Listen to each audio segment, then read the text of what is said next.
오늘 본문은요, 사무엘상에 있어서 가장 중요한 본문이에요. 오늘 본문은 우리가 예수님을 믿는다는 것, 신앙생활을 한다는 것이 무엇인지, 신앙의 본질이 무엇인지를 잘 보여주는 본문이기 때문에 여러분 좀 유념하게 좀 잘 보시면 좋겠습니다. 이 말씀을 통해서 신앙의 본질이 무엇인지 또 나 자신을 돌아보시는 시간으로 사용하시길 바랍니다. 사무엘상 9장과 10장을 보면요, 사울이 처음 등장해요. 사무엘상 언제라고요? 사울이 처음 등장하는 게 9장과 10장 정도 됩니다. 성경은 그를 용모를 뭐가 하다고 이야기하고 있죠? 용모가 준수하다고 이렇게 표현하고 있죠. 그리고 또 겸손한 사람으로 묘사하고 있습니다. 이러한 사울이요, 처음에는 참 괜찮았어요. 그런데 그가 점차로 어떻게 됩니까? 변해가죠. 그때가 언제부터냐면 하나님께서 그에게 기름 부으신 이후에, 왕이 된 이후에 그는 변하고 있다는 것입니다. 여러분, 제가 계속적으로 말씀드리지만 신앙은 처음과 끝, 알파와 오메가, 우리 예수님은 그랬잖아요. 항상 동일하셨잖아요. 그죠? 우리는 예수님 닮길 원하죠? 그렇죠? 그렇다면 우리도 어때야 될까요? 우리 신앙이? 한결같아야 되겠죠. 그죠? 저도 위임식 할 때 그 모습 그대로가 내 죽을 때까지 갔으면 좋겠습니다. 소망입니다. 근데 참 쉽지 않죠, 그게. 예수님 잘 믿어야 되겠죠? 여러분도 기도 많이 해주셔야 됩니다. 초심을 잃지 않도록 기도 많이 해주시고요. 여러분들도 동일한 신앙을 가지시길 바랍니다. 여러분, 첫사랑이 기억나십니까, 여러분? 예수님 만났을 때 기억나십니까? 안 나세요? 저는 안 만났는데요. 이렇게 하면 곤란합니다, 여러분. 우리 아이들도 빨리 예수님을 만났으면 좋겠습니다. 그래서 그 신앙, 처음에 그 첫사랑이 끝까지 가는 신앙이 하나님께서 원하시는 신앙이에요. 뜨겁지 않더라도 저는 늦게 예수님을 만났기 때문에 뜨거워요. 솔직히 말해서. 근데 우리 아내를 보면 이렇게 잠잠한데 동일한 게 그게 더 멋진 신앙인 것 같아요, 여러분. 여러분들도 그런 한결같은 신앙을 유지하시면서 사시길 바랍니다. 자, 오늘 교환 다 가지고 계시지요? 제가 오늘 안 하는 걸 했는데 몇 번째라고 적혀 있죠? 20번째라고 적혀 있는데 21번째 성경 공부입니다, 오늘이. 제가 11월 13일부터 성경 공부 오후 예배 때부터 해서 21번째 성경 공부는 우리는 하고 있습니다. 근데 제가 잘못해가지고 20번째인데요. 새 1회가 지났어요, 여러분. 여러분, 성경 공부 잘 하고 계십니까? 제만, 진짜입니까? 오늘도요, 성경 공부 잘 하심으로 은혜 받으시길 바랍니다. 자, 1번 보겠습니다.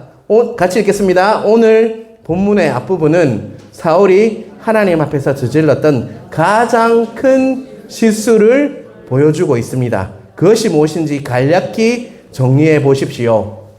자, 여러분 성경책을 한번 펴시고요. 사무엘상 13장 8절에서 12절 상세하게, 예전 이렇게 처음에 할 때는 안 적어드렸는데 여기 갈수록 요새 자세하게 적어드리고 있어요, 여러분.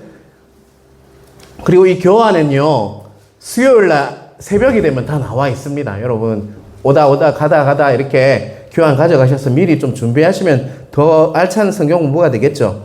자, 어떤 내용입니까? 사무엘상 13장 8절에서 12절. 누가 쳐들어와요? 블레셋 군대가 코앞에 진을 치고 있고 이스라엘 군대는 어떻게 합니까? 술렁술렁하죠. 맞죠? 그리고 기다리는 누가 오지 않아요? 사무엘이 오지 않아서, 그래서 사울은 다급한 나머지 어떤 일을 합니까? 그렇죠. 여기서 제사는 번제를 드립니다. 누구 대신요? 사무엘 대신에 자신이 드리는 그 큰 실수를 하고 말아요. 왕은 무엇보다 어떤 법에 따라서 나라를 다스리는 자입니까? 하나님의 백성은요, 하나님의 법을 따라야 돼요. 그리고 특별히 리더는요, 특별히 더 무엇을 신경 쓰면서 살아야 할까요? 신경 쓰는 게 아니라 지키며 살아야 할까요? 말씀을 지키고 살아야 돼요. 근데 왕이 무엇을 어기고 있습니까, 여러분? 저 사무엘 대신에 자신이 너무 급하다는 나머지 제사를 드리고 말았습니다. 사울은 자신의 위치를 망각하고요, 상황과 환경에 매몰되어서 그냥 그 말씀을 어기고 많은 실수를 벌이고 있다는 것입니다. 그런데 우리에게도 동일한 결정이 너무 많다는 거예요, 여러분. 상황이 너무 급박하고 있잖아요. 또한 일이 원하는 대로 되지 않으면 사울의 실수를 나도 할 수 있다는 거 잊지 마시길 바랍니다. 여러분, 우리는 말씀을 볼 때 제가 기도도 했지만 너무 자신의 그 입장에 자기중심적으로 말씀을 생각하고 그 말씀을 환경과 상황에 매몰되어서 결정할 때가 너무 많다는 것입니다.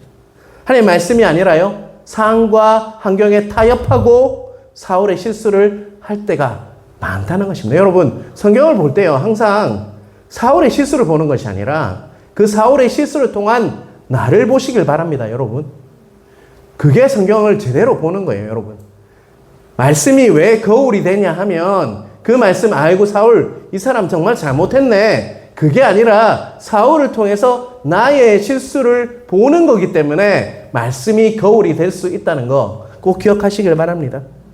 말씀은요, 상황과 환경에 매몰되어서는 안 됩니다. 어떠한 일이 있어도 말씀을 지키시는 노력하셔야 합니다. 처음에는 되지 않아요. 그 연습을 하셔야 돼요. 발버둥 치면서 말씀대로 살려고 노력하셔야 한다는 거예요. 이거는 지켜도 되고, 내가 이거는 위로의 말씀이니까 이거는 내가 그냥 받고, 이거는 안 지켜도 된다, 세상이 이러니까 라고 하면요, 사울의 실수를 똑같이 하고 만다는 거 꼭 기억하시길 바랍니다. 자, 2번 보겠습니다. 그 실수 위에 사무엘은 사울에게 어떤 예언을 합니까? 사무엘상 13절과 14절에 있어요. 13장 13절 14절 한번 띄워주시겠어요? 자, 같이 읽겠습니다. 사무엘이 사울에게 이르되 왕이 망령되이 행하였도다. 왕의 하나님 여호와께서 왕에게 내리신 명령을 지키지 아니하였도다. 그리하였더라면 여호와께서 이스라엘 위에 왕의 나라를 영원히 세우셨을 것이거늘 지금은 왕의 나라가 길지 못할 것이라. 여호와께서 왕에게 명령하신 바를 왕이 지키지 아니하였으므로 여호와께서 그의 마음에 맞는 사람을 구하여 여호와께서 그를 그의 백성의 지도자로 삼으셨느니라 하고, 조금 전 그 블레셋과의 그 전투에서 그 실수 때문에 하나님께서는 첫 번째는 뭐야? 사울의 나라가 길지 않을 것이다고 예언하고요. 또 한 가지 더 예언을 하셨어요. 뭐라고요? 그의 마음에 맞는 사람을 구하여 그 사람이 새 지도자가 될 것이다. 그게 누굽니까, 여러분? 다윗. 여러분, 하나님 마음에 합한 자가 누구죠? 다윗. 그를 세울 거다라고 예언하고 계시다는 것입니다. 여러분, 하나님 마음에 합한 자는 어느 책에 나온다고 하시던가요? 저번에 말씀드렸는데 사도행전에 나옵니다. 찾아보시길 바랍니다. 안 가르쳐줍니다. 네. 찾아보십시오. 15절부터 나오는 아말렉 족속과의 전쟁을 계기로요, 사울은 최종적으로 뭐 되고 말았어요? 버림받았다는 말인데 신학적 용어로 두자입니다. 유기되었습니다, 여러분. 그 인생이 이제는 선택이 아니라 유기되는 인생이 돼버린 거예요, 여러분. 근데 우리도 그럴 수 있습니다, 여러분. 처음까지 끝까지 견인하시지만 여러분께서 하나님을 버리시면 여러분 유기될 수도 있다는 인생이 바로 사울을 보면서 우리 깨달으시길 바랍니다. 칼빈 신학 이렇게 보면 어찌 보면 끝까지 견인된다라고 이야기도 하지만 저는 성경을 보면 볼수록 잘못하면 우리도 유기될 수도 있겠구나라는 생각이 들어요.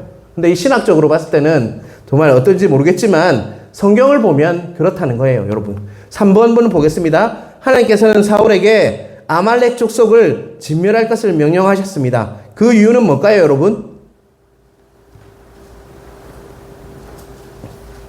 진멸하기를 원했어요. 아말렉 족속.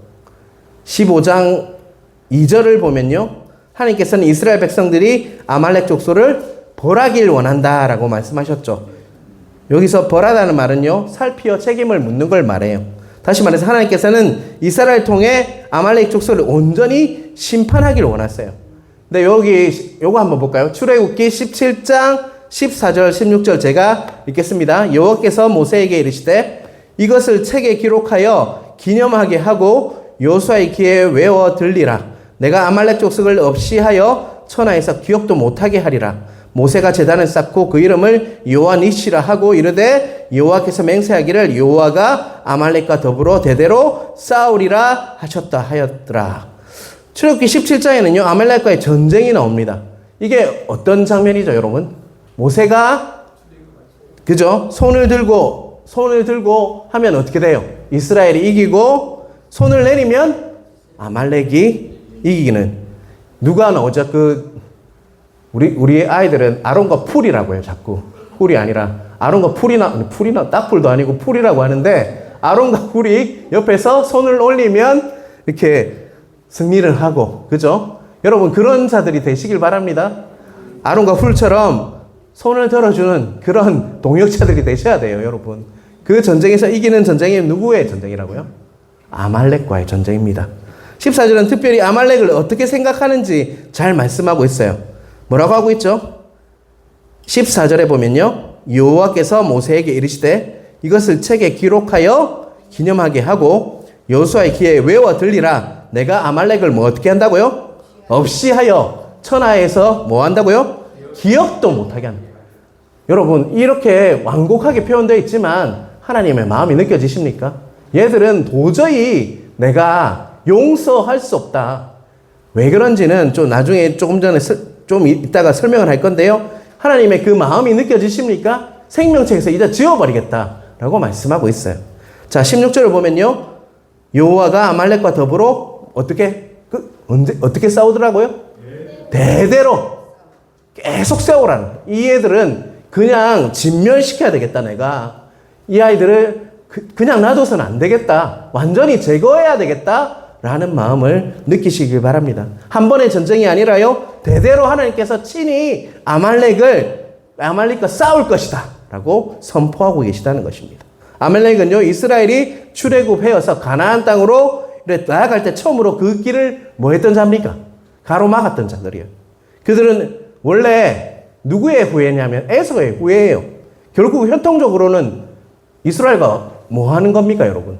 같은 그런 형제라고 할 수 있어요. 형제 나라가 아말렉이었는데 출애굽할 때 어떻게 했다는 거예요? 그 길을 가로막았다는 것입니다. 그런데 죽을 거비를 넘기고 출애굽하여 가나안 땅을 향하여 가는 이스라엘 길을 뭐 했다고요? 가로막고 싸움을 걸어가지고 나중에 정말 하나님께서 이렇게 진멸하겠다 하는 나라가 어느 나라고요? 블레셋이죠? 아말렉인데 지금 잘 안 따라오시는 것 같아서 다시 한번 물어보는 겁니다. 사사시대에는요 모압과 암몬과 더불어 이스라엘의 큰 대적이 되었고요. 바란 광야에서는 가나안 족속과 함께 하나님께서 정말 벌했던 그런 나라가 어느 나라라고요? 아말렉이라는 것을 꼭 기억하시길 바랍니다. 신명기 25장 17절 19절을 한번 보겠습니다. 자 같이 읽겠습니다. 너희는 애굽에서 나오는 길에 아말렉이 내게 행한 일을 기억하라. 곧 그들이 너를 길에서 만나 내게 피곤할 때 내 뒤에 떨어진 약한 자들을 쳤고 하나님을 두려워하지 아니하였더라. 그러므로 내 하나님 여호와께서 내게 기업으로 주어 차지하게 하시는 땅으로 내 하나님 여호와께서 사방에 있는 모든 적군들로부터 내게 안식을 주실 때 너는 천하에서 아말렉에 대한 기억을 지워버리라. 너는 잊지 말지니라. 18절에 어떻게 했다는 내용이 나옵니까 여러분?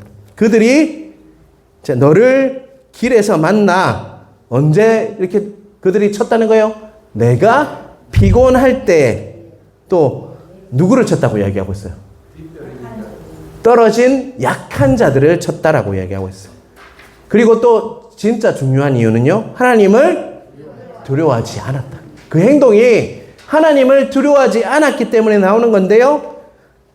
지쳐서 낙오되어 있는 그런 약한 자들을 골라서 가장 약한 자들을 치는 악한 짓을 했기 때문에 하나님께서는 천하에서 아말렉을 지워버리겠다라고 말씀하고 계신 것입니다.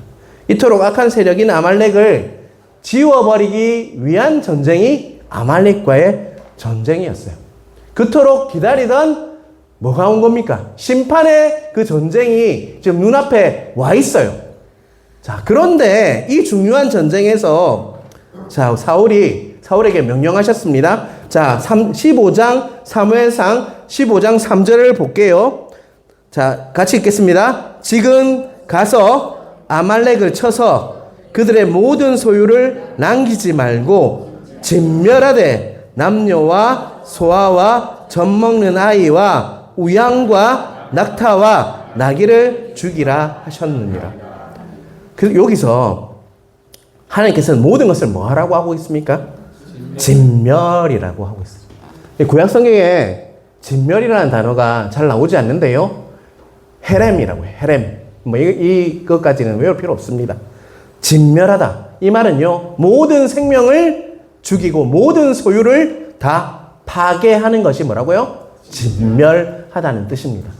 어떤 것은 남겨두고 어떤 것은 내버려두고 하는 것이 아니라 모든 생물을 죽이고 파괴하는 것을 진멸이라고 합니다. 이 헤렘의 명령은요, 하나님 뜻을 가로막고 대적하는 악한 세력을 하나님 결코 용납하지 않으시고 하나님 완전히 심판하시겠다는 하나님의 그 의지입니다, 여러분. 그래서 뭐 어떤 분들은 어떻게 하나님이 이렇게 잔인할 수가 있나? 근데 여러분, 그것을 피상적으로 보시면 안 돼요. 영적인 눈으로 보셔야 합니다, 여러분. 하나님께서는 우리가 어떤 자로 서기를 원합니까? 하나님께서 뭐 하시기 때문에? 거룩하신 분이시기 때문에 우리가 거룩한 백성으로 나아가기 원해요. 그래서 우리 안에 있는 뭐를 다 제거하려고 예수님을 보내주셨어요? 우리의 죄악. 우리는 태어날 때부터 죄인이죠? 맞습니까? 그 죄를 위해서 오신 분이 바로 예수 그리스도십니다. 사울은요, 아말렉을 진멸함으로써 죄악의 세력을 멸하고 그 하나님의 공의로운 심판을 나타낼 그 전쟁 앞에 서 있는 거예요. 그 전쟁이 그냥 한 번의 전쟁인 것 같지 않고 아주 중요한 전쟁이었어요. 그래서 하나님께서는 그에게 뭐라고 명령을 하시는 겁니까? 공의로운 심판, 헤렘, 진멸하라라고 이렇게 명령하셨는데요. 사울은 어떻게 대처했는지 한번 보기를 원합니다. 자, 4번입니다. 사울은 하나님께서 진멸하라고 한 아말렉 족속을 어떤 방법으로 진멸했습니까, 여러분? 9절에 나와 있어요. 9절 한번 띄워주실까요? 자, 여러분이 한번 말씀해 보십시오. 어떻게 했습니까? 좋은 것은 남기고 가치 없고 하찮은 것만 진멸했다. 라고 이렇게 사울은 가장 좋은 것과 기름진 것을 어떻게 했다고요? 남기고 가치 없고 하찮은 것만 진멸했다. 여러분, 조금 전에 진멸의 의미를 이야기했죠. 예외가 있었나요? 없었어요. 예외가 없고 모든 것을 죽이고 모든 것을 하나님께서는 파괴하라고 하셨습니다. 하지만 사울은 어떻게 했죠? 선별적으로 그 명령에 반응했다는 것입니다, 여러분. 여러분, 이 실수가요, 사울만의 실수가 아니라 우리의 실수이기도 하다는 거예요, 여러분. 어떤 거는 이건 가치가 있으니까 취하고, 말씀도 그렇습니다. 내한테 위로가 되니까 이 말씀은 내 거고, 이 말씀은 내가 지금 받아들일 단계가 아니니까, 내 상태가 안 좋으니까 그냥 넘기지 않습니까, 여러분? 혹시 사랑해야 되는 거, 용서해야 하는 거, 지금 나는 할 수 없기 때문에, 저 사람이 잘못됐기 때문에 혹시나 용서하지 않고 사랑하지 않을 경우가 많다는 거 아니에요, 여러분? 그게 우리의 모습이라는 거예요. 여러분, 사울을 통해서 우리 자신을 돌아보시길 바랍니다. 진멸이라고 하는 것도요, 우리에게도 필요한 거래요. 악한 것들을 다 제거해야 돼요, 여러분.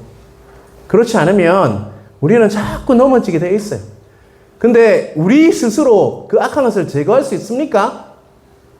우리가 의지할 대상이 있어요. 누굽니까, 여러분? 예수 그리스도예요. 예수님을 잘 믿어야 되는 이유가 그 이유라고요.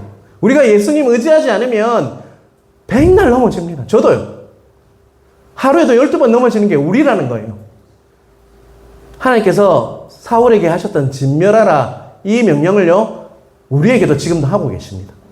그 말은 다른 말로 제 묵상입니다. 다른 말로 바꾸면 너 예수님 철저하게 의지해.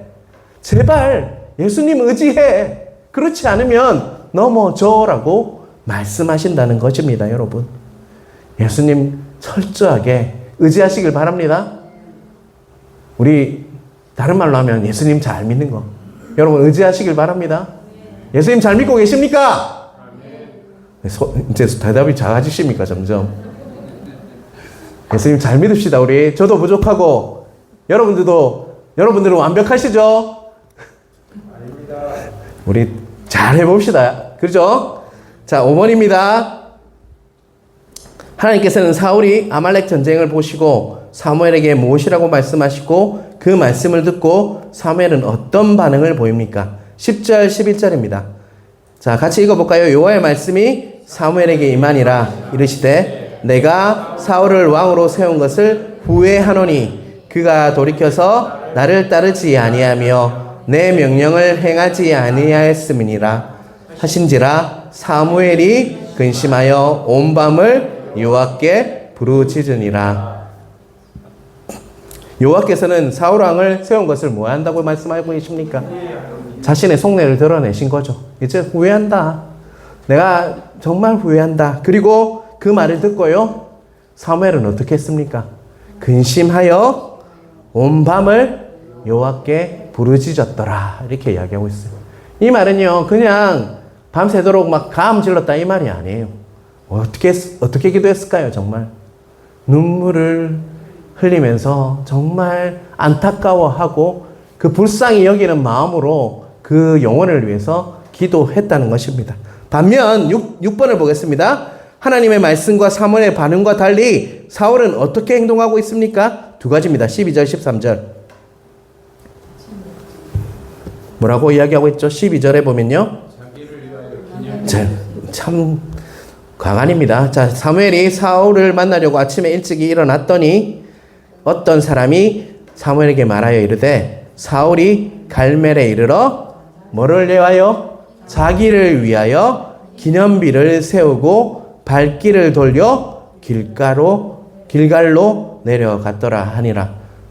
사울은 뭐를 세우고 있죠? 자기를 위하여 기념비를 세웠다라고 말씀하고 있죠. 계속적으로 실수한 원인을 자기를 위하여라는, 그가 왜 이렇게 계속적으로 실수를 하고 있는지 그 단어를 짐작할 수 있는 말이 뭐예요? 자기를 위하여라는 말을 보면, 왜 사울이 그토록 계속 이런 같은 실수를 하고 있는지를 알 수가 있어요. 자기를 위하여. 신앙은 자기를 위한 것이 신앙입니까? 여러분? 우리의 신앙은 자기를 위한 겁니까? 다시 한번 묻습니다. 신앙은 자기를 위한 겁니까? 누구를 위한 겁니까? 예수 그리스도, 하나님을 위해서 우리가 하는 것이 신앙이라는 거예요. 사울의 중심이 하나님이 아니라 누구에게 가 있다는 거예요, 여러분. 하나님께 영광 돌리는 삶이 아니라 자기를 세우는 삶을 살고 있기 때문에 그 실수를, 계속적인 실수를 사울이 하고 있다. 근데 처음에는 그렇지 않았어요. 근데 점차로 자신의 지위가 있고 자신이 왕이 되고 이렇게 하다 보니까, 많은 것이 주어지다 보니까 그 은혜를 다 잃어버린 거예요. 무엇이 하나님을 위한 것인지, 자신을 위한 건지, 그걸 혼동하고 있다는 것입니다.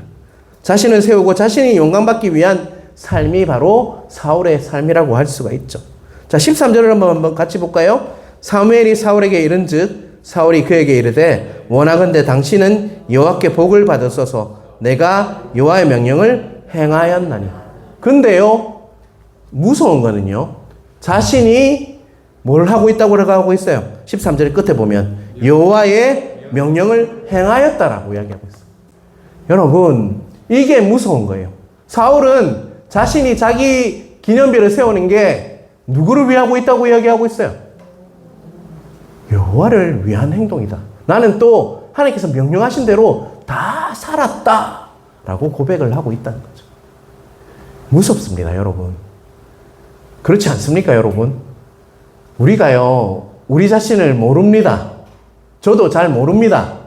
우리 안에는 지적할 때 있지만 난 잘하고 있다고 생각할 때도 많아요. 그리고요, 말씀을 보지 않으면요, 내가 어떤 자인지를 몰라요. 그거 여러분 느끼지 않습니까? 제일 무서운 건요, 내가 어떻게 하고 있는지를 모른다고요. 객관적으로 내 자신을 평가하는 사람, 할 수 있는 사람이 누구가 있습니까, 여러분? 다 자기가 정의로운 줄 알고, 저도 마찬가지고요, 여러분. 근데요, 말씀의 기능은요, 골수를 뭐 한다고 했죠? 쪼개기까지 한다 했어요. 모든 것을 다 쪼갤 수 있는 게 말씀이에요, 여러분. 여러분이 어떤지를 잘 알기 위해서는 말씀 안에 거해야 합니다. 말씀을 묵상하시고, 말씀을 들으시고, 말씀을 또 묵상하시고, 또 말씀을 읽으면서, 소리내어 읽으면서 귀에 들리게 하면서 자신을 계속적으로 보지 않으면 사울의 실수가 그 신앙이 아닌 이상한 신앙으로 가버린다는 거 잊지 마시길 바랍니다. 그래서 이 말씀 공부하는 거 아무것도 아닌 것이 아니라 진짜 중요합니다. 21번째 하고 있지만 여러분, 제가 제일 우려되는 것은요, 그냥 이걸로 끝나는 게 끝나고 그냥 집에 툭 덮어버리고 그냥 가는 거예요. 여러분, 이거 적어 놓으셨다가 집에 가셔서 좀 묵상도 하시고 깊이 생각을 좀 해보세요. 그래야지 내가 변합니다, 여러분. 그러한 은혜가 각자에게 있으시길 간절히 바랍니다.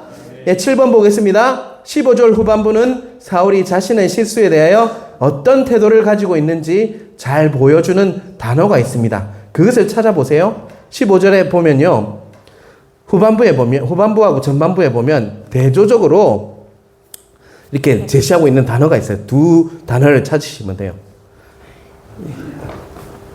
자, 15절 앞부분에 보면 안 가르쳐 줄랍니다. 이거 한번 해보세요, 지금. 묵상하는 방법입니다, 여러분. 자신의 실수에 대해 어떤 태도를 가지고 있는지 잘 보여주는 두 단어, 대조적으로 딱 나와 있어요. 전반부에 보면 그것은 무리가 아말렉 사람들에게 끌어온 것이고, 자, 후반부에는요, 그 외의 것은 우리가 진멸하였다라고 얘기하고 있어요. 못한 거는 누가 했고요? 무리가 있고, 잘한 거는 우리라는 표현은 뭡니까? 나를 포함한 거잖아요, 여러분. 그렇죠? 맞습니까? 그거를 따지고 우리라는 것은 내를 포함한 거예요. 잘한 거는 내가 했고 못한 거는 누가 했다는 거예요? 남이 했다는 거예요. 그 마음이 여러분, 양과 소를 끌고 오는 사람은 누구예요? 무리들, 백성이고, 진멸한 주체는요, 내다, 내. 우리라고 표현하고 있지만 내라는 거예요. 나는 참 잘했고 이 아이들이 실수했다. 여러분, 은근슬쩍 진멸하는 명령은 자기가 했다라고 자기 중심적으로 이야기하고 있다는 것이죠. 사랑하는 여러분, 사무엘을 통해 하나님께서는 사울의 죄에 직접적으로 물으셨는데 과연 사울에게 어떤 반응을 했습니까? 계속적으로 뭐 하고 있는 것 같습니까? 핑계대고 회피하고 자신을 정당화하고 변명하고, 여러분, 그게 바로 사울의 모습이기도 하고요, 나의 모습. 여러분, 오늘 좀 직접적으로 내가 이렇게 직접적으로 하는 이유가 있어요. 자신을 모르면요, 신앙생활 안 됩니다. 자신이 어떤 상태인지를 깨닫는 게 신앙생활이에요, 여러분. 내 자신이 어떤 모습인지, 하나님 앞에서 어떤 모습으로 서야 하는지를, 신앙의 본질은요, 내가 죄인인 걸 깨닫는 거예요, 여러분. 그리고 하나님 은혜 없이는 살 수 없는 자이고, 예수 그리스도의 그 십자가 때문에 내가 사는 거고, 그 은혜 때문에 내가 산다는 것을 깨닫는 게 바로 신앙의 본질입니다. 찔리더라도 어쩔 수 없습니다, 여러분. 내 상황이 이런데, 환경이 이런데 핑계 대지 마시고요, 제발 말씀대로 사시길 바랍니다. 생명입니다, 말씀은. 왜 생명이라고 하냐면, 말씀을 잘 따르지 않으면요, 영적으로 죽습니다. 그래서 말씀을 뭐라고 표현하기도 하죠? 먹는다라고 하죠. 왜요? 먹지 않으면 우리는 어떻게 됩니까? 죽기 때문에. 우리 광야에서 이스라엘 백성이 하나님은 만나를 주셨어요. 그거 갖고 뭐 했습니까? 만나와 메추라기를 통해서 살아날 힘을 주셨죠. 그와 같은 만나를 말씀으로 표현할 때가 많습니다. 우리는 이 세상은 어찌 보면 광야를 걷고 있는 것 같습니다. 그런데 그 말씀을 이렇게 매일매일 먹지 않으면 우리도 어떻게 될까요, 여러분? 죽게 된다는 것이죠. 여러분, 오늘 사울을 통해서요, 다윗은 참 잘 살았죠. 근데 사울을 통해서도 은혜 받을 수 있어요. 어떻게 그렇습니까? 내 자신을 알고, 정말 하나님의 은혜를 구하면서 살고 성령의 인도하심대로 살 수 있는 것이 그 모습을 통해서 나 자신을 바라볼 때 그게 은혜가 되는 거잖아요. 여러분, 그것을 꼭 취하시길 바랍니다. 자, 8번입니다. 사무엘은 사울이 처음 이스라엘 지파의 왕이 되었을 때 어떤 자라고 이렇게 평가하고 있죠. 17절에 보면요. 자, 17절에 보면 사울을 처음에는 어떻게 여겼다고 하고 있습니까? 사무엘이 이르되 왕이 스스로 작게 여길 그때. 처음에는 어땠다는 거예요? 왕으로 삼으신 그때는 스스로 작게 여기는 자. 그 말을 두 자로 뭐라고 합니까? 겸손한 자. 스스로 작게 여기는 자가 겸손한 자죠. 그러면 자신을 작게 여긴다는 말은 다른 말로 또 어떤 말로 표현할 수 있을까요? 반대로 생각하면 자신은 작고 하나님은 크게 여기는 것이 바로 스스로 자신을 작게 여기는 거예요. 뭐라고요? 스스로 작게 여긴다는 말은 하나님은 위대하시고 광대하시다, 크시다라고 고백할 수 있는 자가 하나님을 철저히 의지하는 것이 바로 스스로 자신을 작게 여기는 자입니다. 여러분, 스스로 여러분을 작게 여기시는 자들이 되시길 바랍니다.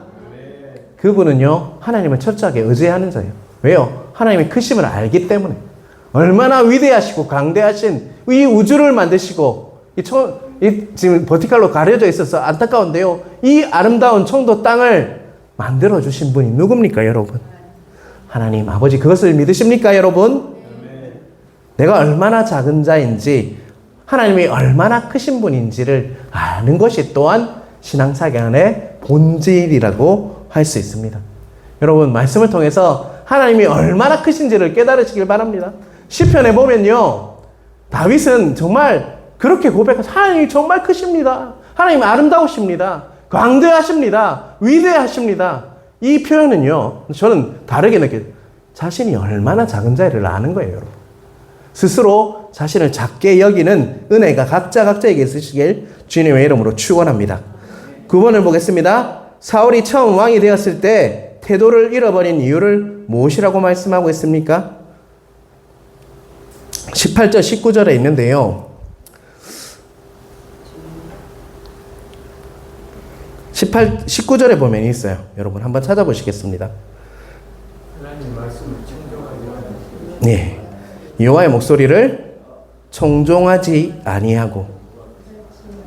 사무엘은 왜 하나님 말씀에 순종하지 않고 물건을 탈취하는 것에 급해서 하나님께서 악하게 여긴 일을 했습니까? 라고 얘기하고 있죠. 그 이유가요, 20절에 보면 이렇게 나와 있어요. 사울이 사무엘에게 이르되 나는 실로 여호와의 목소리를 청종하여 라고 얘기하고 있어요. 근데 자신은 뭐라고 얘기하고 있죠?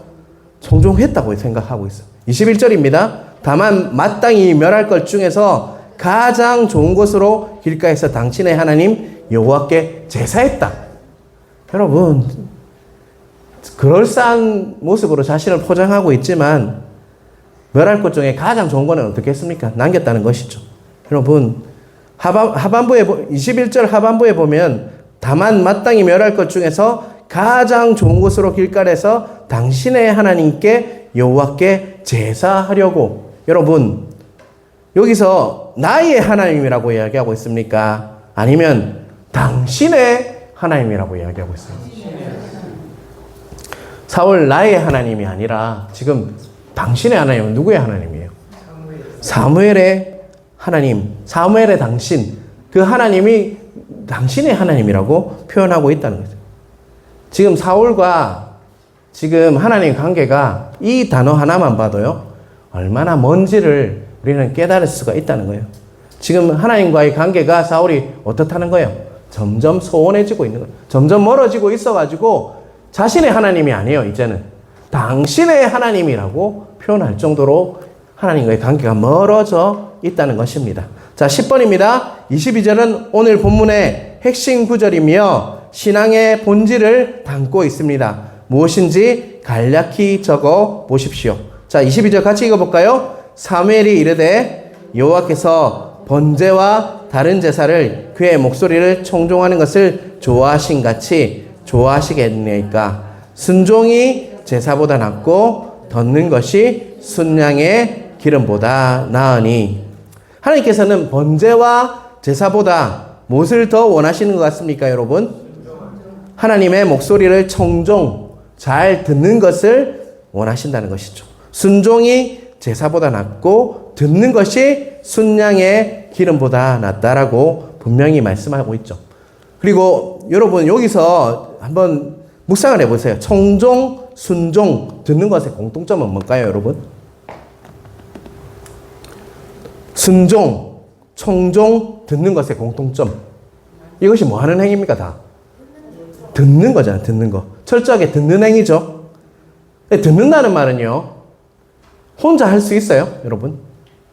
누군가 말을 해야지 청종할 수 있고 순종할 수 있는 거잖아요. 맞죠? 결국 듣는 것은요, 뭘 의미할까요? 듣는 것. 하나님께서 너가 청종하기를 원한다, 순종하기를 원한다, 이 말은요, 내가 말할 때 네가 듣는 걸 말하는 거잖아요. 결국 뭘 강조하고 있는 것 같습니까? 하나님과의 관계입니다. 관계. 여러분, 여기 우리 2024년 표가 뭡니까? 하나님과 친밀하라. 친밀하는 것은 뭡니까, 여러분? 하나님과의 관계잖아요, 관계. 우리의 신앙의 핵심은요, 결국 하나님과의 관계예요, 여러분. 사울이 왜 그런 실수를 했냐면 하나님과 친밀하지 못했기 때문입니다, 여러분. 하나님의 그 말씀을 듣기 위해서는요, 하나님, 내가 이렇게 예전 교회에 있을 때도 이야기하고 청소년부를 가르칠 때도 이런 질문이 진짜 많아요. 목사님, 하나님 말씀을 어떻게 들어요? 어떻게 듣습니까, 여러분? 네, 잘 들으면 되죠, 그래. 그렇죠. 목사님한테 그러면 이상한다, 이단. 하나님 성경을 통해서 말씀을 제대로 듣기 위해서는 하나님과의 관계가 친밀해야 합니다, 여러분. 하나님 뜻을 알기 위해서도 마찬가지고요. 상대방의 뜻을 온전히 이해하기 위해서는, 특별히 제가 중고등부 할 때 느낀 건데, 중고등부 아이들은 설교가 먼저가 아니에요. 뭘 해야 되냐면 먹여야 돼, 먹여. 진짜 그때 우리 아내 알지만 카드 값이 정말 많이 나왔어요. 목사님 배고파요 이렇게 오는 아이들이 진짜 많았거든요. 근데 그 아이들하고 햄버거 하나 먹는 게 뭐 하기 위한 작업인 것 같습니까, 여러분? 친밀해지고. 그러면 내가 친밀해지잖아요. 하면 그 아이들이 말씀을 듣기 시작해요, 진짜로. 또 나를 이해하기도 시작하고. 그 모든 거는 뭡니까? 관계잖아요. 그래서 오늘 길게 이야기했지만 순종이 제사보다 낫다. 이 말씀은요, 너와 너 더 친밀해야 한다.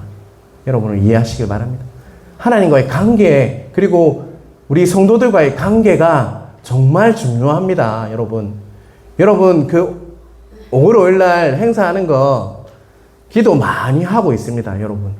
우리가 더욱더 관계에 있어서 뛰어넘어야 돼요, 여러분. 벽이 있다면 그것을 뛰어넘어야 합니다. 하나님이 쓰시는 교회의 특징은요, 뭐 찬양이 살아있다, 말씀이 살아있다, 그것보다요, 뭐냐면 하나님과 친밀해야 돼요. 하나님과 친밀하면 뭐가 되는 줄 아십니까? 준비가 됩니다, 우리가. 준비된 교회를 쓰십니다, 여러분. 우리가 갖춰지지 않으면 쓰시지 않습니다. 그때까지 기다리십니다, 하나님께서는. 근데 그 기간이 점점 멀어질 수도 있죠. 그 시간은 하나님께서 임하시면 정말 하루가 천년같이 일하실 수 있지만, 우리는 뭘 해야 되냐면 하나님과의 관계를 통해서 기도하고 예배드리고 말씀을 통해서 하나님과의 관계를 잘 맺어 가셔야지 우리는 하나님 안에서 잘 준비될 수 있다는 거 꼭 잊지 마시길 바랍니다. 그래서 항상 하나님 앞에서 친밀하기 위해서 말씀 묵상해야 되는 이유도요, 친밀함이고, 예배 잘 드려야 되는 이유도 친밀함입니다. 관계입니다. 여러분 꼭 모토를 잊지 마시고 꼭 기억하심으로 하나님과 더 깊은 하나님의 은혜를 누리시는 여러분 각자 되시길 주님의 이름으로 축원합니다.